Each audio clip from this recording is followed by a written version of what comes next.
Hello, builders. My name is G. We've got some startup drama that also extends into AI, and I know that everyone's tired about that, but this one's pretty important, and I think it dovetails into a common trend that I've been kind of carrying with me and screaming from the rooftops really about 2026. I think it's super important to get this message across, and just up front, since we're going to be talking about Claude, I am building a product that uses Claude Code, the topic of the story, as a central component of it. Now, technically, I can insert in any of its competitors, Gemini CLI or Codex, into it, but for now, I'm using Claude Code, and actually is a part of the story. Some interesting issues that form the central part of the story.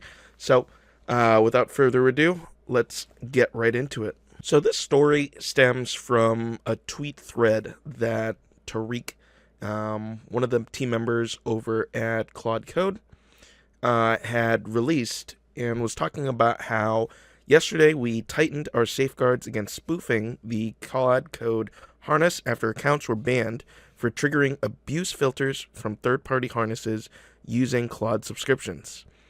Third party harnesses using Claude subscriptions create problems for users and are prohibited by our terms of service. They generate unusual traffic patterns without any of the usual telemetry that Claude Code harness provides, making it really hard for us to help debug when users, have questions about rate limit usage or account bans, and they don't have any other avenue for this support.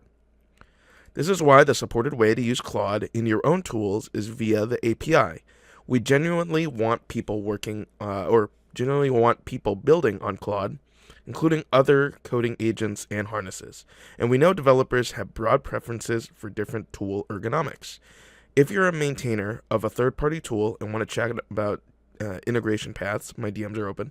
I did send a DM, and I'll share what I wrote about it. And we've also heard it wasn't clear enough to end users that this was a terms of service violation, and that's on us. We'll make it clear in the OAuth screen going forward. We've lifted all bans we're aware of that were caused by this issue. Please DM me your email if you were banned due to this and haven't been reinstated. So the main gist of this is that Claude Code in the CLI tool is generally meant for a human user to go in and provide, prompt by prompt, things for the Claude agents as they're being spawned by Claude Code to go and do things. Now, some of the difficulty comes, especially for Claude, is that they have a bunch of tools that Claude has been trained in order to use, and environments that it is used to using. So when you start deviating from that, you might have a degraded experience. And so what they're trying to say is that from that end of things, the performance end, they're concerned that people who are using Claude outside of their traditional Claude Code CLI tool or their harness, which is the underlying implementation of all of it, they are not guaranteeing the performance, right? And they were banning people because of that. And this is kind of a walk back because they're lifting the ban off of people, right, who were banned for triggering abuses. And this is generally like people trying to max out the rate limit really quickly in what is, let's be completely honest, a quite generous rate limit. Because I think someone had calculated that a $200 membership to Claude Max actually results in about, I think, 1,500 in token value. So a lot of people were running the arbitrage there. And I think that running automated tools in order for you to maximize the amount of tokens for that, I think maybe some people were buying a bunch of different Claude Max accounts, using those to provide token services, right?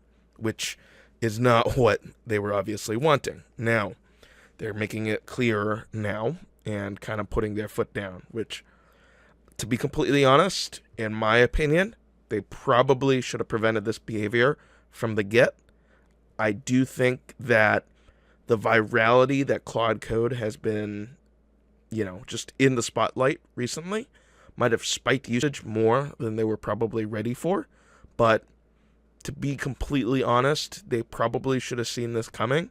And especially when you're running price arbitrage and trying to, just have a loss leader in this tool and trying to hook people into using a certain product at a subsidized price, you probably should have guessed that some people would have been trying to game arbitrage. So, a mistake by them. They're rectifying it. Now, the other end of this, right, is that this kind of has the implication that people should, when they have a Claude Max account, be using the Claude Code tool, right, the CLI tool.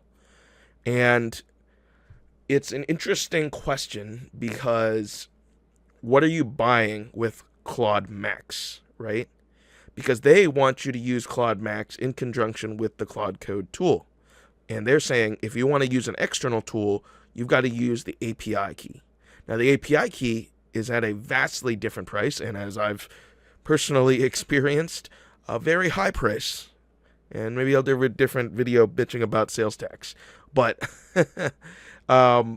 it's wildly more expensive, and it's definitely not priced at a loss leader rate like Claude Max is, and how you're able to interact with it via the Claude Code CLI tool. So, when you're in the terminal, and, I'll just pop a couple things up, right? Like, so this is one of the terminal windows, and I've been rate limited. Here's the terminal window, and I've been rate limited here, and I've been working on a project, which I'll show in a second. But you can see, right, like, I max out tokens quite a bit. I hit the rate limit. I got to sit here and wait. I'm recording a YouTube video while I wait for it. It's actually past 10 o'clock, so technically I could get started. So I'll just tell it to please continue and let it work. But the main gist is they want us using this tool when we're using Claude Max and we're taking advantage of that subsidized pricing. And they're basically saying, and what people are interpreting as being anti-competitive, and to some extent, I can see the argument, right? That, okay, for everyone else, though, like, that is competing with our tool, they've got to use the expensive part of it, right? Which, it's not fair. But Claude is also a business, so I can see both sides of it. Morals aside, there are no morals in business, but in the court of public opinion, you can look pretty bad. So, who are some of the other players in this, right? So, I just wanted to shout out Tariq and Boris, even though this has become kind of a bit of a mess for them. These two have been really open on Twitter and like going back and forth with developers to talk about some of the issues that they've been having with Claude Code. They were really on top of a service outage that was caused by one of the updates that they pushed. They were on top of it, helping ask, if anybody had any workarounds, anything to work on, get people back to work, right? And so really, honestly, part of the virality is how engaged these guys were and how kind of humble I would say that they are for the most part. Maybe there's an instance where, there's a moment of weakness, because I'm going to guess that it's a moment of weakness for these guys, because to me, they've been nothing but, really great stewards of the ecosystem. So, personally, just from a passive viewer of their content and obviously following these guys, just see good positive things. Now, another player is Dax, who runs OpenCode, which is one of those third-party harnesses. And how does OpenCode work, right? It's a lot of bring your own keys to be able to operate a CLI tool similar to Claude Code like this, right? And, before they were able to use Claude Max, and then it got blocked.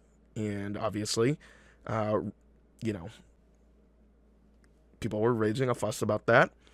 And Dax ultimately, was had a response to this, and just going through it on the Anthropic stuff, technical details in the replies. It's their business; they have the right to enforce their terms however they like. They are not obligated to provide completely open access to their services, but it is a hint at the underlying problem. Models aren't sticky, so it's not good enough that you're using Opus. They need you and your team to adopt their full stack of toolings so that it is harder to switch to a better model. Thankfully, not all LLM providers want to operate this way. You'll hear more about this soon, which I'll talk about. In the meanwhile, we've already teased more open code, black, blah, blah, blah, blah, blah. So shout out to his product. I haven't used it yet, but according to other people, they swear by it, which is obviously why this has turned into a bit of a kerfuffle, right? And Anthropic has had a history of shutting down competitors' access to Opus. Sometimes it's because people are using Opus or Sonnet to generate synthetic data to help them train competitive LLMs, which, against terms of service, I believe, and that's the reason why they shut down access to other LLM providers. It's funny that we're talking about it on Twitter. Elon's XAI was cut off from, I believe, Claude Code, but also maybe Claude in general. I don't have the specific details on that. Just see secondhand reporting, which I don't want to call as fact without seeing a primary source, but apparently, allegedly, they've been cut off from Claude Code and potentially Claude itself. So, don't know the details on it, so I won't opine anything further than just saying alleged things happened. But yeah, in terms of DAC, and what he's talking about, models, right? So maybe the underlying models, which is very CapEx intensive to be able to create. It is a very competitive space, right? A lot of people jockeying and trying to become the top model out there. Because honestly, right, between GPT 5.2, Opus 4.5, and Gemini 3 Pro, those are probably the three top models that are mainstream. They're the Chinese models. There are other models that are open source and out there, but are not up to those three top ones, right? Others compete in areas like affordability or availability, right? And so, just looking at that, right, it's a highly competitive space. And so what Dax is positing, and probably true, is that, Claude Code and what Anthropic's strategic business strategy is to try to get people to want to use this product the whole point, the whole time, right?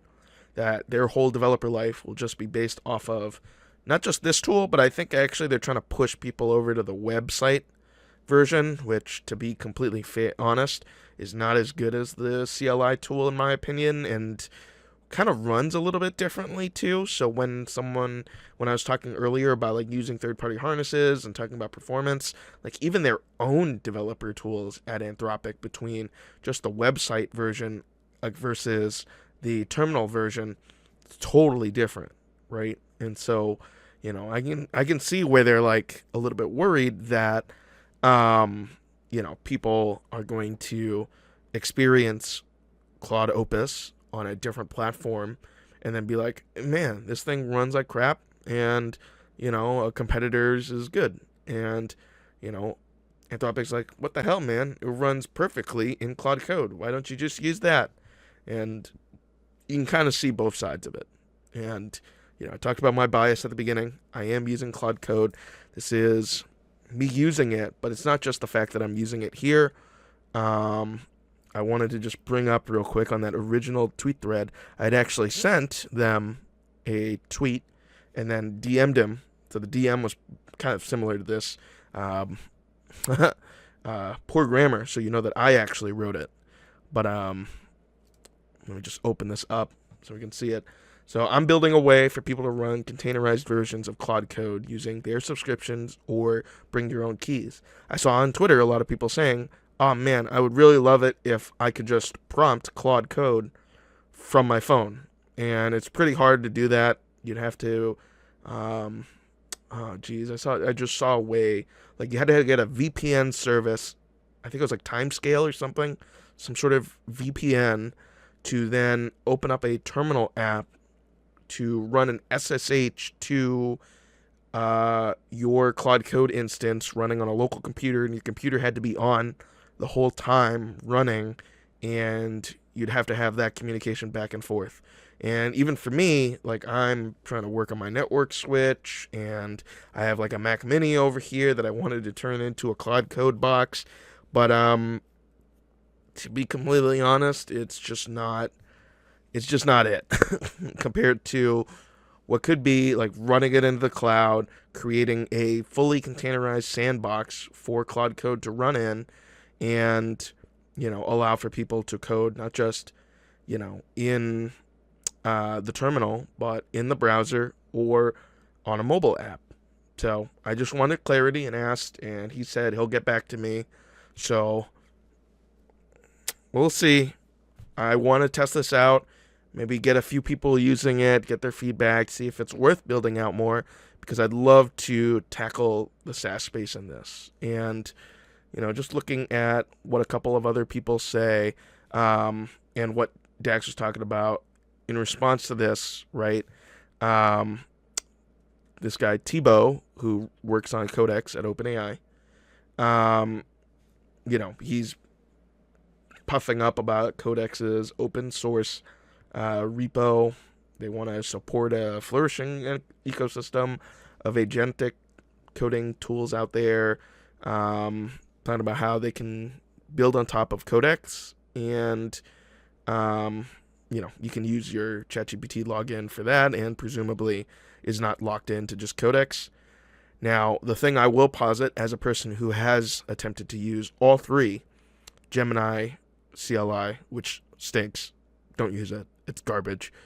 Sorry, Google. I really hope that you can figure out your stuff, because I think Gemini as a model, Nano Banana, and a lot of the cool stuff that's going on there, like it's a great turnaround, and I'd really like to see a competitive Google working on this and see how GCP can enhance that. But yeah, you're a distant third. Codex. I would call it an academics version of what a programmer does. Like it's so proper, it's stiff, it's just not very good at parsing nuance in what I'm communicating. Like a lot of times I am getting at something, but I'm not 100% sure what I'm talking about. And for some reason, Opus 4.5 is able to understand it more. Also, it has better tooling, so the Ask Me Anything Ask Me Questions tool helps, because it just basically interrogates me to pick at what do I actually mean in all the things that I'm prompting. Clodex doesn't have that, so it just takes everything at face value and then starts building stuff that technically I did say that. I did not mean it. Or if there's a contradiction in what I say because I'm thinking as I'm prompting and I say one thing, but by the end of it I'm like, I don't really like that, so I'm changing my mind, but I forgot about removing it from the front. Like, Opus will call you out on that. Codex just... That's my experience. Look, again, might be a skill issue, whatever. You can say just Codex is second, Claude Code's the best. So, when you read this from the actual marketing position, you can interpret it whatever way. The way that I interpret it is them trying to, take advantage of a weak PR moment for Claude Code to insert their own thing. They actually mentioned that they are working with Dax somewhere. I thought I had the tweet. Let's see. Where is it? Here it is. So they're going to be working with OpenAI to allow Codex users to benefit from their subscription directly within OpenAI. Yay, Gladiator.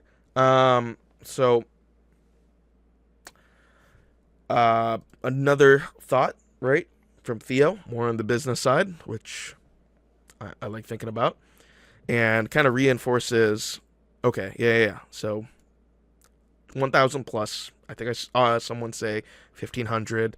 I'm actually grandfathered in. I believe I get code max on $100 a month.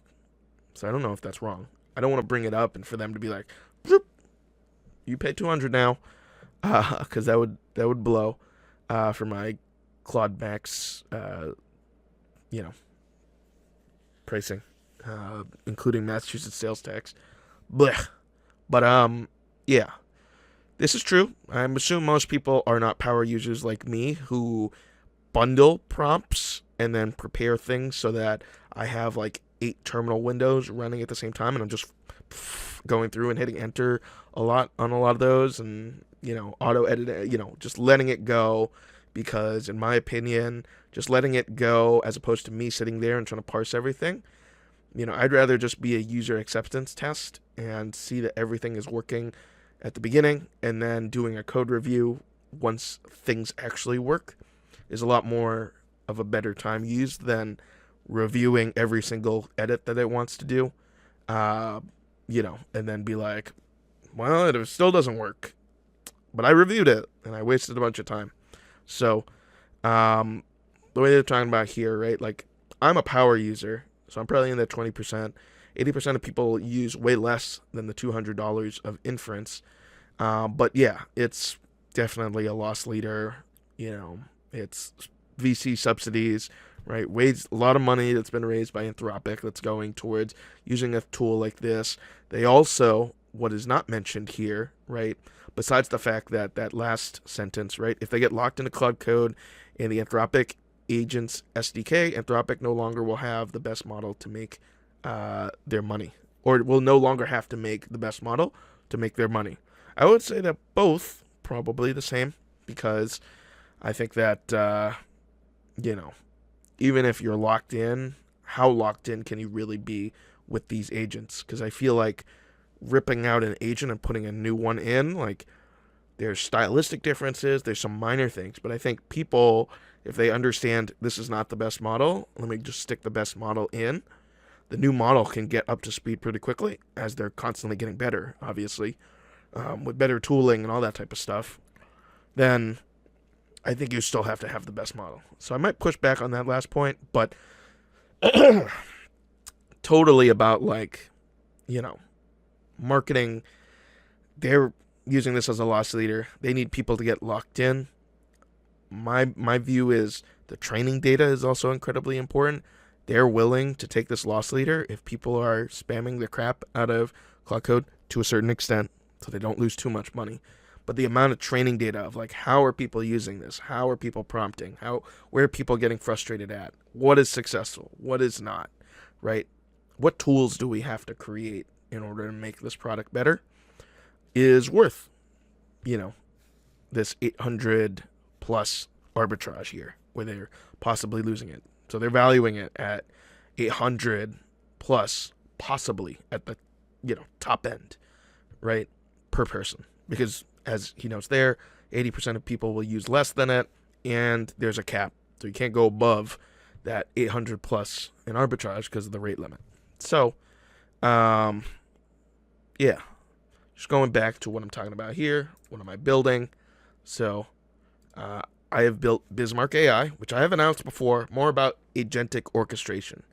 But for me, the reason why I kind of took a timeout on that project was I didn't think that the AI models at the time, the LLM models at the time, were proficient enough. And I think it was like 3.5 Sonnet, and like GPT 3.5 was at the time when I first ideated this. And I've done videos on this channel talking about, doing a full agentic orchestration engine, like Kubernetes, but for agents, right? Being able to turn on, turn off agents to suit demand and need and complexity of problem, being able to assign teams of agents that are, related to people. And I see that some people clown it on, Twitter about, like, oh my God, someone has this list of all these agents that they use. Well, for me, like, there's probably going to be some RL machine learning to kind of optimize, like, what agents are actually needed, what jobs are needed, and how they can best do their job. So, just logging in real quick.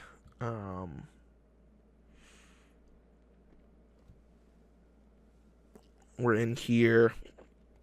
Create a session. This is an MVP, total alpha build.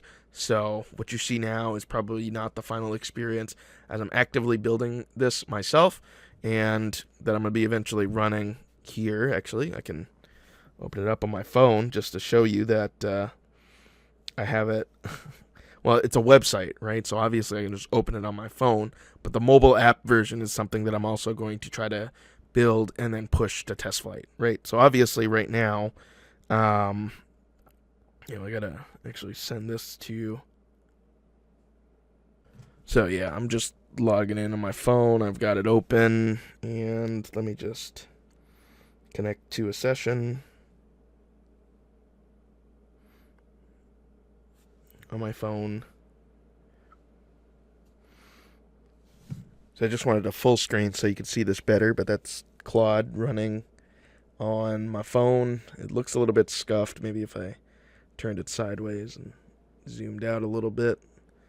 Yeah, so you can see there's the CLI options if screen would focus, and I don't know if I can.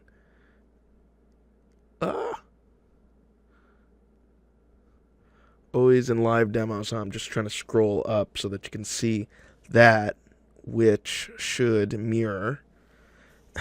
If I just scroll over real quick, the web version, right? And so that's what it should actually look like. I need to actually better optimize it for mobile, which is going to be fun. Small phones. Not that my phone's, it's proper size phone. But yeah, we're going to have to, in the last bit, we can go through and, open this up. I do need to have a way for the browser to actually open, because right now you have to kind of copy this and then, log in and all that, right? So, the same thing, authorize, copy, paste it in there, which you can only do by hitting Control Paste, or you can't Control Control V it for some reason. But now that we're successfully logged in, we can go in, blah blah blah, right? So yeah, there's all of the stuff there. I'm probably gonna have to go back into post and edit a bunch of stuff, but obviously you can say hi, I don't even know what it, like a test thing, like create a test app, like just operate it, right? And it's there, and let me see here.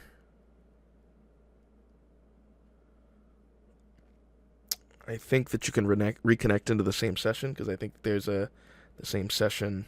So, there's a little reconnect thing going on there, but don't know if it actually is able to sync just yet. Let's see here. No, it doesn't look to be syncing. Dang. I was trying to get that to work, but not in time for the demo, unfortunately. But we do it live. So, thank you so much for watching. Hopefully you understand all the different pieces, different nuances, why people are upset about it. Personally, I can see things both ways. A little bit biased, obviously, because I'm using Claude Code.